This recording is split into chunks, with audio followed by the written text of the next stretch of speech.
All right, fuck it. I'm just gonna give this a shot. Minimalism and backpacking. Short, simple, to the point, no bullshit.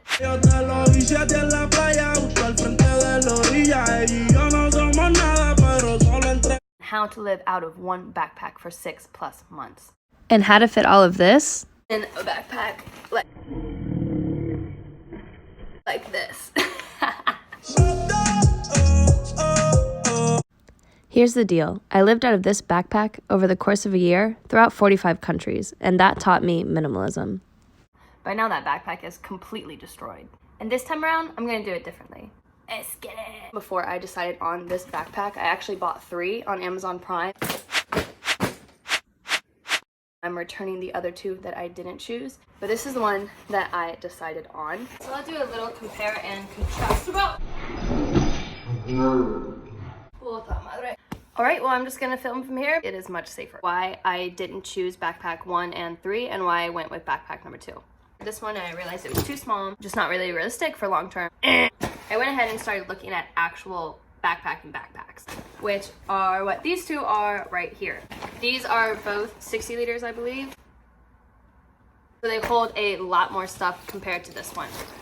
Look at the size difference. These backpacks are pretty similar in terms of structure. In the end, the reason why I chose this one over this one was simply because of the color. So these backpacks are designed to have a lot of entry points into the bag, which for hikers is convenient, but for backpackers can kind of pose a threat. You always want to be aware of pickpockets. So having multiple entry points on the bottom and the sides of the backpack really isn't the best idea for backpackers, but there's a solution to that. So whenever I'm out in public traveling with my backpack, I put the rain cover on, whether it is raining or not. That way, no one has access to the side or the bottom zippers of the backpack. These backpacks came with a black and a neon one. At first, I was like, why the hell would I ever use this? Completely useless, and I was going to throw that away. But then I thought, if you ever fly and you check your bag, easy way to identify it, baggage claim. Is this whole support system. I'm not sure the technical terms for all of this. I'm definitely not professional in this area. The whole point of these backpacks is it takes all the weight off of your back and shoulders and puts it on your hips. So even though you might be carrying a lot of weight, it doesn't feel like it. And trust me, this makes a huge difference. There will be times where you're running to catch a train or to catch a flight and you have all of that weight on your back. It kills your shoulders. Even if you're young and you're in shape, once you're doing this for months on end, it's really going to take a toll on your bodies. Burnout rate, burnout rate, burnout rate. And so this is what I bought. This was bought from a trip.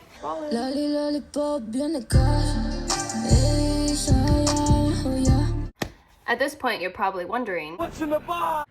What's in the fucking box? What's in the backpack? These are all the items I've narrowed my belongings down to fit into this bag for the next year. 3 pairs of leggings, sweatpants, and a pair of jeans. 3 t-shirts, a long sleeve shirt, a hoodie, and a compact rain jacket. Jean shorts, spandex, a bathing suit, a sports bra, and some extra crop tops and tank tops. 3 pairs of biker shorts, a pack of socks, and a handful of men's boxers. Gives me a bit more privacy, isn't it?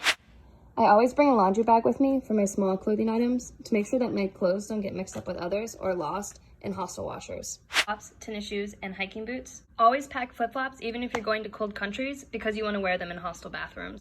And remember that at any given point, one of these pairs of shoes, along with one of the outfits in your bag, is going to be on your person, so it doesn't count in your backpack load. This is how I travel. That's why I don't really pack like provocative clothing. Don't bring heels, bring pretty skirts, any hoe top. My goal is to look like a 14-year-old boy in the streets. That way attention isn't drawn to me just because of the safety. A travel towel, because in the more expensive countries, if you want a towel from your hostel, you'll have to rent it. A blanket scarf that doubles as a blanket for overnight bus rides and long flights. You can also use it as a head covering at any religious sites like mosque or Orthodox churches. And a smaller backpack that I use for day trips or touring around the city. A waterproof fanny pack to avoid pickpockets and the rain. My drone. An extra long phone charger because you never know how far away the closest outlet is in a hostel or a bus or train station. A universal adapter that has all the plugs found throughout the world, so no matter where you go, you'll always be good to go, no matter what. I always initial my cords, chargers, and electronics, so that way there's never confusion on what's mine. A collapsible water bottle, sunglasses, and a power bank. A wallet to keep all of my cards. 2 pairs of headphones, 1 in case I lose a set, and 2, depending on the country, it might be smarter to wear an older version of headphones because it won't draw as much attention as AirPods. Hostels can't always guarantee locks with their storage units. And sometimes, even if the hostel has them, you have to pay to rent them. So it's a safer bet to bring a couple of your own, And I bring 2 different sizes because one size does not fit all. Neck pillow. I just started using these for the first time in December. Now boarding to New Orleans. I used to not be a big fan of them because they take up a lot of space in a pack, but I found one that was inflatable, so it works for my travel style. These clear plastic storage containers have a dual purpose. First, you can see if what you're looking for is inside the bag without having to open it up. And second, they're waterproof, so if you get caught outside in a monsoon, your stuff won't get soaked. Toiletries. I always pack an empty medicine bottle full of any pills I may need. Vitamin C to keep up my immunity, Tylenol, Advil, or any pain relievers, vitamins I may be taking. You need to make sure you're taking care of your body to stay healthy on these trips. Band-aids, because your feet are gonna get blisters. Sunscreen and aloe vera. These are 2 things that are easy to overlook, and you'll realize how badly you need them when the situation comes. Never underestimate the power of travel size containers. And you can get packs of these little containers for less than $10 off Amazon.